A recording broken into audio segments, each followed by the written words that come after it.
प्यार और भरोसे के लिए आप सभी दर्शकों का शुक्रिया।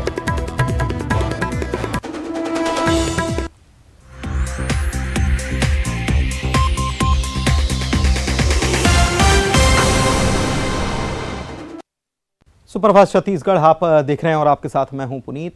सबसे पहले बड़ी खबर की करेंगे बात। बिलासपुर से बड़ी खबर है, न्यायधानी में दिन दहाड़े मर्डर की वारदात को अंजाम दिया गया और प्रॉपर्टी डीलर संजू त्रिपाठी की दिन दहाड़े गोली मारकर हत्या कर दी गई। कई गोलियां चलाई गई। कार में सवार संजू त्रिपाठी पर ताबड़तोड़ फायर हुआ है। संजू त्रिपाठी को सरेआम गोलियों से भून दिया गया। संजू त्रिपाठी की मौके पर ही मौत हो गई। बताया यह गया कि 6 से 8 राउंड गोलियां चलाई गई हैं। सकरी थाना क्षेत्र के सकरी बाईपास का यह पूरा मामला है। पुलिस ने कहा है कि मृतक संजू त्रिपाठी का संबंध किसी राजनीतिक पार्टी से नहीं है। एसएसपी पारुल माथुर ने कहा है कि मृतक संजू त्रिपाठी का आपराधिक बैकग्राउंड था। हिस्ट्री शीटर के रूप में पुलिस रिकॉर्ड में नाम दर्ज है। मृतक के खिलाफ अलग अलग थानों में 30 से ज्यादा मामले दर्ज हैं और मृतक प्रॉपर्टी डीलिंग का काम करता था।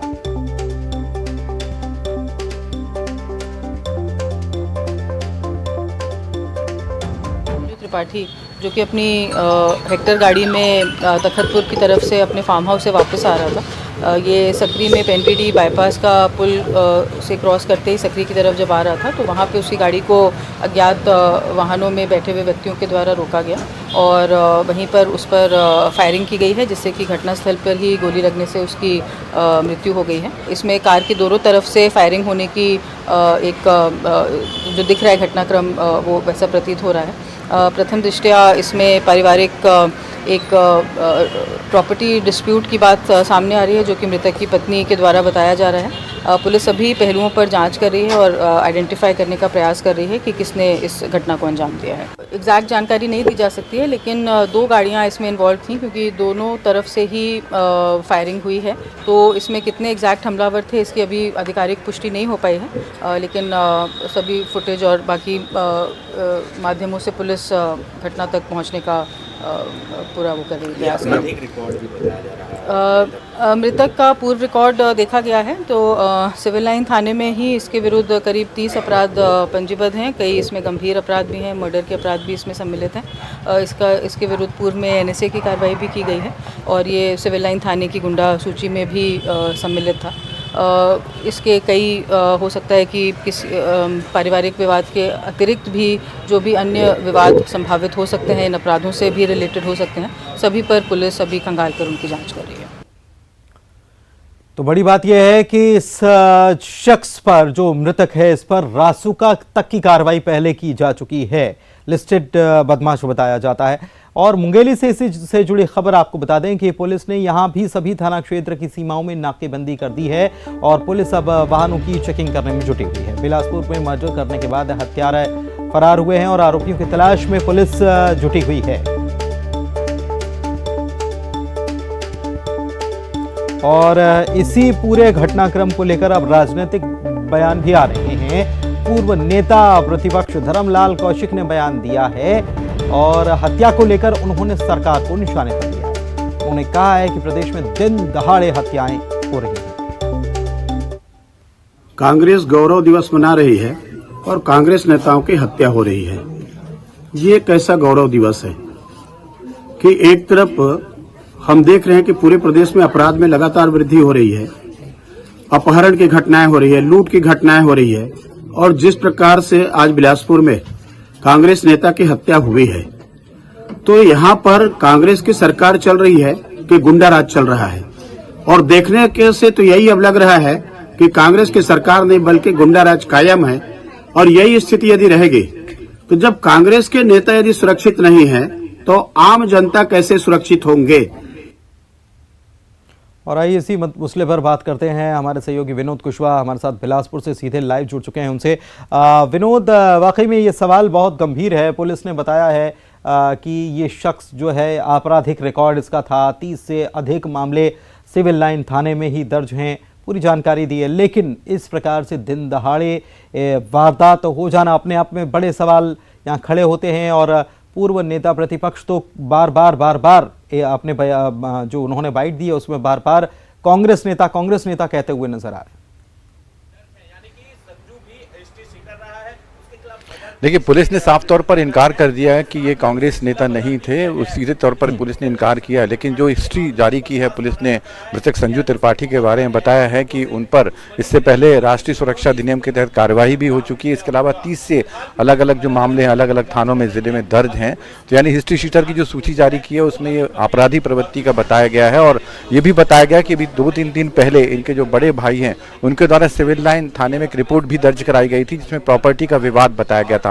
अभी पुलिस ने जो जांच शुरू की है उसमें मृतक की पत्नी से भी बातचीत हुई है और मृतक की पत्नी के द्वारा भी बताया गया कि कुछ दिन पहले ही उनका भाई से विवाद हुआ है। तो पहली नज़र में अभी प्रॉपर्टी के विवाद की वजह जो है सामने आ रही है, लेकिन दूसरी जो वजह है जो पुलिस की जांच की दिशा को तय करेगी उसमें यह भी कहा जा रहा है कि कहीं ना कहीं अपराधी उसका रिकॉर्ड था, उसकी अपराधी प्रवृत्ति थी, हिस्ट्री शीटर था।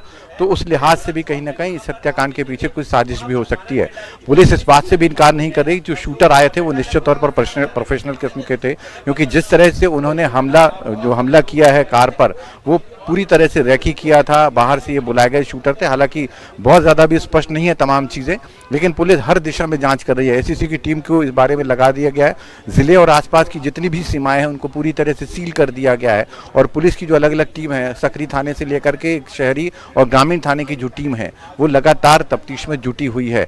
जहाँ तक राजनीतिक बयानों की बात करें तो निश्चित तौर पर राजधानी बीते कुछ समय से काफ़ी ज़्यादा अशांत रही है। दिन हो या रात हो, हर वक्त जो है अपराधियों की खौफ जो है वो गूंजती रही है शहर में, गली मोहल्ले में। थोड़ी सी बात पर चाकूबाजी हो जाना, छोटी सी बात पर जो है कहीं पर गोली चल जाना, इस तरह की घटनाएं होती रही। और आज इस घटना ने एक बार फिर से सवाल खड़े कर दिए कि 4:15 बजे का शाम का वक्त था और जब काफ़ी ज़्यादा भीड़भाड़ थी, लोग आना जाना कर रहे थे, बाईपास का वो मार्ग था जहाँ पर कि हमलावरों ने बेखौफ होकर घटना को इंतजाम दिया। तो निश्चित तौर पर ये सवाल जो अपने आप में खड़े होते हैं कि कहीं ना कहीं कानून व्यवस्था जो है वो चौपट हो रही है न्यायधानी की। पुनीत, बिल्कुल कानूनी व्यवस्था पर सवाल उठ रहे हैं, लेकिन इस अगर वारदात की बात की जाए तो सीसीटीवी फुटेज या अपराधियों की संख्या कितनी थी, इसके बारे में कुछ पुलिस को क्या कोई सुराग मिल गए हैं? क्या हम ये माने और पुलिस जल्द से जल्द इन हत्यारे जो हैं इनको पकड़ लेगी?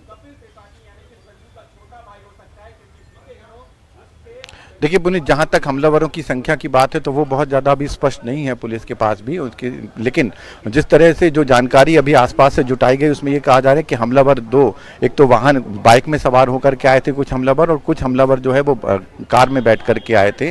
और जहाँ पर स्पीड ब्रेकर बना हुआ है वहाँ पर पहले से ही कार सवार जो हमलावर हैं वो वहाँ पर मौजूद थे और इंतजार कर रहे थे कि जैसे ही संजू त्रिपाठी वहाँ पर पहुँचेंगे उसके बाद जैसे ही उनकी कार धीमी होगी उसके बाद वो घटना को अंजाम देंगे। और कुछ वैसा ही हुआ कि स्पीड ब्रेकर के बाद जैसे ही संजू त्रिपाठी की गाड़ी आकर के रुकती है, हमलावर जो है कार से नज़दीक में आकर के हमला करते हैं और एक साथ लगातार 7 राउंड जो है गोलियां चलाते हैं। और उसके बाद चूंकि उनके सिर पर और छाती के आसपास के हिस्से में गोलियां लगती हैं और मौके पर वहीं पर ढेर हो जाती है।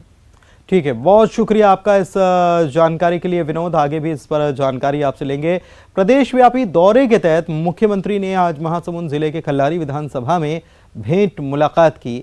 बागर पाली और एमके बाहरा गांव में उन्होंने लोगों से मिलकर सरकारी योजनाओं की ज़मीनी हकीकत को जाना और लोगों से संवाद भी किया। किसान के घर भोजन भी किया, हितग्राहियों को सामान का वितरण भी किया। समाज कल्याण विभाग, राष्ट्रीय परिवार सहायता योजना समेत कृषि विभाग के हितग्राहियों को उपकरण और चेक का वितरण भी किया। मुख्यमंत्री ने सेल्फी भी ली और कई विकास कार्यों की सौगात भी दी और ऐलान किया कि हाई स्कूल खोला जाएगा। इसके अलावा मुनगासेर में जिला सहकारी केंद्रीय बैंक की शाखा खोलेंगे। सामुदायिक स्वास्थ्य केंद्र बागबहरा को 30 बिस्तर से 50 बिस्तर का अपग्रेड कर दिया जाएगा। और इसके अलावा कोमा खान में स्वामी आत्मानंद अंग्रेजी माध्यम स्कूल खोला जाएगा। शासकीय कॉलेज बागबहरा में स्टेडियम भी बनाया जाएगा। ये सारी घोषणाएं की गई। सौंदर्यीकरण कराया जाए सरपंच साहब, तो तरिया बड़ी सुंदर बनाबो है ना। और तो पंचायत है तेकर पर नवा भवन के निर्माण कराया जाए। ठीक है क्या सरपंच साहब? कोमा खान में स्वामी आत्मानंद अंग्रेजी स्कूल शुरू किया जाए और कोमा खान में श्री वीर नारायण सिंह जी के प्रतिमा की स्थापना की जाए। और गड़बेड़ा, सिंघू पाली, परसा पाली मार्ग और पुलिया निर्माण के प्रशासकीय स्वीकृति दी जाएगी। इसके बारे में बात हुई है नहीं सर? तो दूसरा अच्छा चलो दे दे वो स्वीकृति कराओ। और हनुमान डी जलाशय के शीर्ष कार्य मरम्मत, नहरों के रिमाइंडनिंग और लाइनिंग और मरम्मत कार्य के भी प्रशासकीय स्वीकृति दी जाएगी। ठाकुरदिया जलाशय के शीर्ष कार्य मरम्मत, नहर के रिमाइंडनिंग और लाइनिंग तथा मरम्मत कार्य के प्रशासकीय स्वीकृति दी जाएगी। शासकीय महाविद्यालय बागबाहरा में स्टेडियम के निर्माण किए जाएगा और उस स्वास्थ्य केंद्र नर्रा के प्राथमिक स्वास्थ्य केंद्र में उन्नयन किए जाएगा। सरपंच साहब भी कुछ मांग रखे। बगारपाली से तेंदुकोना उकर सड़क के निर्माण, दूसरा कुसुपाली में मंगल भवन के निर्माण और राजीव गांधी सेवा केंद्र भवन।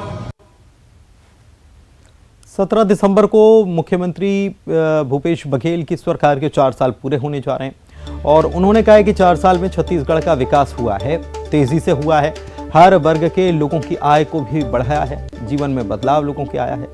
रमन सिंह के राज में सिर्फ घोटाले ही घोटाले हुए।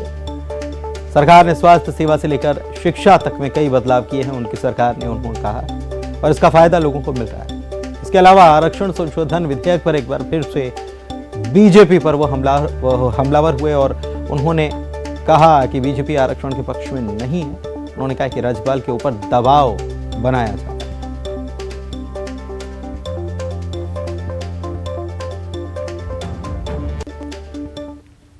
18 साल तक के लोगों को लगा ही नहीं कि छत्तीसगढ़ में उसको कोई हिस्सेदारी है, उसको कोई लाभ हुआ है।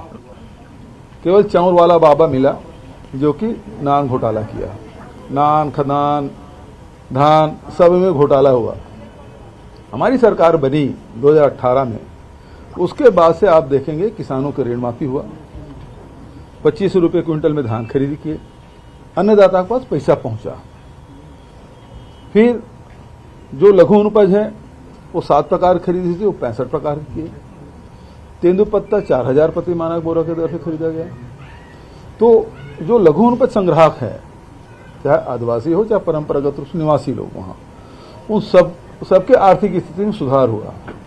जो स्कूल बस्तर में आप देखेंगे जो 600 गांव उजड़े थे, उसमें से 260 स्कूल हमने शुरू कर दिए। स्वामी आत्मानंद अंग्रेजी स्कूल खोला, यूनिवर्सिटी खोले, कॉलेज खोले, एग्रीकल्चर कॉलेज, हार्टिकल्चर कॉलेज और उसके साथ मेडिकल कॉलेज। 15 साल में जितना ये लोग मेडिकल कॉलेज नहीं खोले, उतने 4 साल में हमने मेडिकल कॉलेज स्वीकृति कराई और उसकी स्थापना करी और पढ़ाई शुरू हुई। क्योंकि वो आरक्षण के विरोधी है। अजय चंद्राकर का विधानसभा का बयान निकाल के देख लीजिए, उसे भाषण की कॉपी निकाल के देख लीजिए। उन्होंने कहा कि पार्टी में बंधा हुआ हूं, नहीं तो मेरे व्यक्तिगत विचार में आरक्षण के विरोधी हूं। और यही हाल हर भारतीय जनता पार्टी के नेताओं का है। वो आरक्षण के विरोधी है, चाहे 32% आदिवासी की बात देने की बात हो, चाहे 27% पिछड़े वर्ग के हो, चाहे 13% अनुसूचित जाति के हो, चाहे 4% ईडब्ल्यूएस की बात, ये देने के लिए वो बिल्कुल तैयार नहीं है। जो राज्यपाल ये कहे कि मैं तुरंत हस्ताक्षर करूंगी, अब वो किंतु परंतु लगा रही है। इसका मतलब ये है कि वो तो चाहती थी, भोली महिला है, आदिवासी महिला है और निश्चल भी है, लेकिन जो भारतीय जनता पार्टी के लोग हैं जो दबाव बना के रखे हैं, उस कारण से उनको फिर किंतु परंतु करना पड़ा। मैं तो केवल आदिवासी के लिए बोली थी। आरक्षण का बिल जो है कि एक वर्ग के लिए नहीं होता, आरक्षण सभी वर्गों के लिए होता है, जो प्रावधान है। चीन लगातार हमारे देश के सीमाओं पे अतिक्रमण कर रहे हैं। लगातार कांग्रेस पार्टी और हमारे नेता राहुल जी इस बात को उठाते रहे। के सड्डू इलाके से बीती 7 दिसंबर को लापता मासूम बच्ची की लाश मिलने से इलाके में हड़कंप मच गया है। सड्डू BSUP इलाके से बच्ची गायब हुई थी और सड्डू के सेक्टर 8 के मैदान में बच्ची का शव बरामद किया गया। मासूम की लाश मिलने पर सड्डू BSUP इलाके के लोगों में दहशत का माहौल है। लोग डरे सहमे हैं। पुलिस ने इस मामले में बच्ची के पिता को हिरासत में लिया है।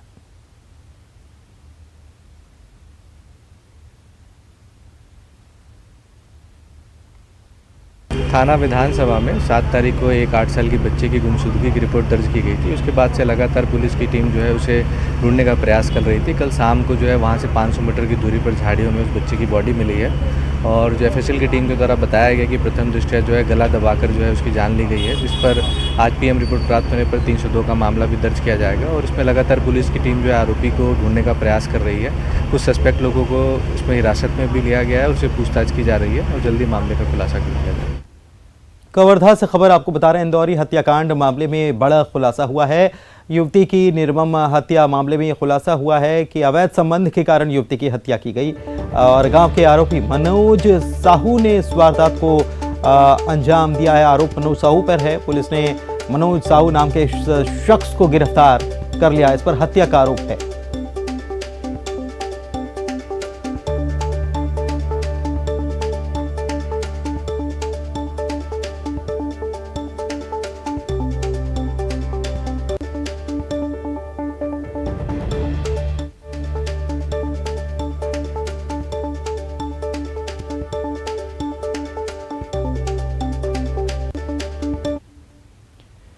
एक और अहम और बड़ी खबर की बात करते हैं। बेमेतरा से खबर है, जहां पर बदमाश पुलिस को खुला चैलेंज दे रहा है। एक युवक के पत्थर से सिर कुचलकर हत्या कर दी उसने और इसके बाद बदमाश ने पुलिस के नाम एक खत लिख डाला है। इस खत में 18 दिसंबर को एक और हत्या किए जाने की बात उसने कह डाली है। पुलिस को खुली चुनौती देते हुए आरोपी ने अपने आप को किंग बताया है।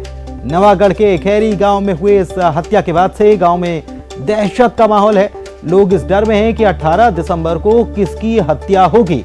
लेकिन जिस हिसाब से ये खत छोड़ा गया है, ऐसा लगता है जो भी हत्यारा है वो मानसिक रूप से बिल्कुल ठीक नहीं है, क्योंकि वो ऐसे चैलेंज देकर अपने आप को किंग बताकर आखिर क्या साबित करना चाहता है। हत्याओं पर क्या हत्याएं करेगा। बेमेतरा में बदमाश कितने बेखौफ हैं, इससे अंदाजा लगाया जाए। और पुलिस को चैलेंज दे दिया कि 18 तारीख को फिर एक हत्या करने वो जा रहा है। किसकी ये कुछ पता नहीं है। पुलिस उससे सरगर्मी से तलाश रही है।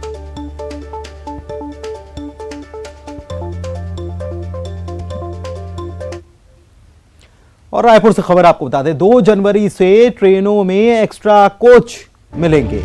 यात्रियों को कंफर्म बर्थ दिलाने की कवायद शुरू हो गई है। दुर्ग अंबिकापुर दुर्ग एक्सप्रेस में ये सुविधा मिल पाएगी। अंबिकापुर शहडोल अंबिकापुर एक्सप्रेस में भी ये सुविधा मिल जाएगी।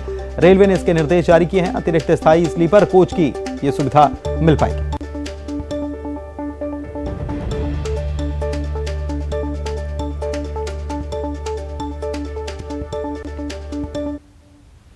और रायगढ़ से खबर बता दें, वन विभाग का डिप्टी रेंजर पकड़ा गया। कोयला चोरी करते हुए ये डिप्टी रेंजर पकड़ में आया है। कोल माइंस में कोयला चोरी करते हुए इसकी गिरफ्तारी हुई है। बिना एंट्री वाहनों के जरिए ये कोयला चोरी का खेल कर रहा था। इसका खुलासा हुआ। सिक्योरिटी एजेंसी का सुपरवाइजर गार्ड समेत 6 लोग गिरफ्तार किए गए। जिले के पूंजी पथरा पुलिस ने यह बड़ी कार्रवाई की है। आरोपियों के पास से 8 लाख रुपए का कोयला भी जब्त कर लिया गया है।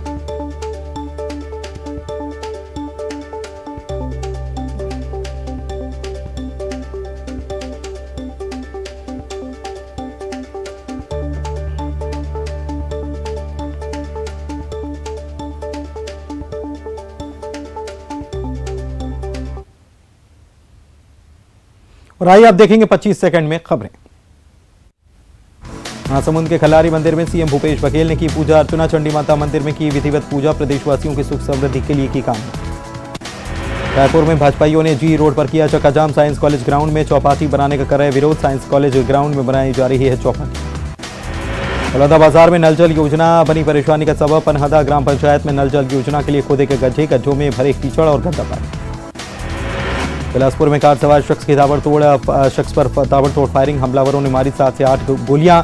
संजू त्रिपाठी की मौके पर गई जान। सकरी बाईपास पर वारदात। मुंगेली पुलिस ने सभी थाना क्षेत्र की सीमाओं में की नाकेबंदी। वाहनों की चेकिंग तेज। बिलासपुर में हुए गोलीकांड के फरार आरोपियों की तलाश